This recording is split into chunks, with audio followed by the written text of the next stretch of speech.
我们今生注定是沧桑，故人来. Bos, wow, apa lu orang buat kejut sajalah.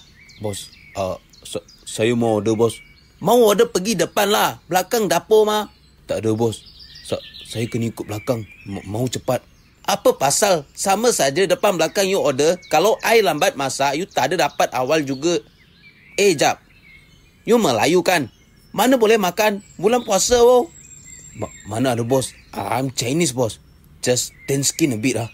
You tak payah nak kencing I lah. I tahu you Melayu. Alah, bos. Kasih lepas lah ini kali. Dapat Chinese fried rice pun sudah jijik mah. Tak ada. Lu orang kena puasa. Alah, bos. You pun tak ada puasa punya. Lagi mau suruh orang puasa ha? Saya Chinese mah. Mana ada puasa? Saya tahulah you Chinese.